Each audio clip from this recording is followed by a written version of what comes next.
Hey guys, my name is Jeremy. I'm in Project and Portfolio 2, and I'll be talking about my industry case research.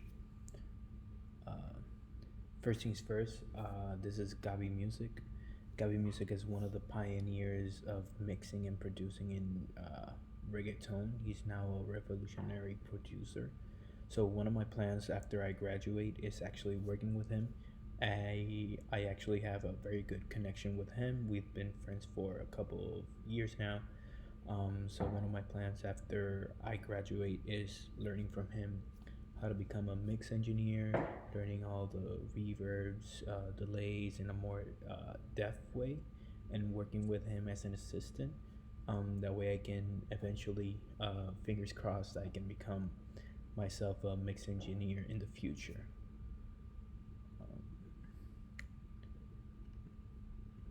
One of the stories that talked to me the most from the two that I researched was about Evan Peters.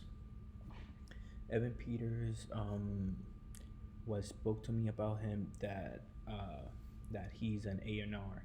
In my dreams, a part of becoming a mix engineer, like 10 years from now, after I hope to God become a successful engineer, is to become a A&R. Um, Evan Peters, throughout his career, um, had a lot of dedication and put his passion into everything that he did. So that really spoke to me because I do that myself in everything that I do, but more so the A&R part, how he's been successful and learn about how to chase talents and build these albums and be the secret weapon behind all these successful albums that come out. So hopefully, that's one of my aspirations in becoming an A&R in the future for, I don't know, Universal, Sony Music label, whoever comes out first, and whoever gives me the opportunity.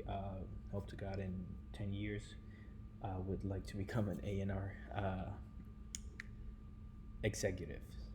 Um, Next slide is talking about Mark Hensley. Um, Mark Hensley started out as a mixing engineer for songs and whatnot, but then he made an amazing transition into mixing dialogue for um, for movies, which before Full Sail, I thought very ignorantly that the dialogue was recorded with like a little mic attached to the shirt, but I didn't know that they would be mixing into dialogue in movies. So when I read about him, is that and what spoke to me about his story that I found shocking is that he grew up in Europe, and he was basically a normal kid and just decided from nothing that he wanted to be a mix engineer and wanted to be uh, involved in the entertainment business. So the risk of him and believing himself and taking all bets on him is what spoke to me the most too. And apart from that, I would like to in the future be part of movies and working with more of the same that he did. Working with movies, I don't know if it sounds. I would like him to get into dialogue. I don't know if that would be a challenge that would be great for me or I would like to do. So that's one of the reasons why his story spoke to me the most.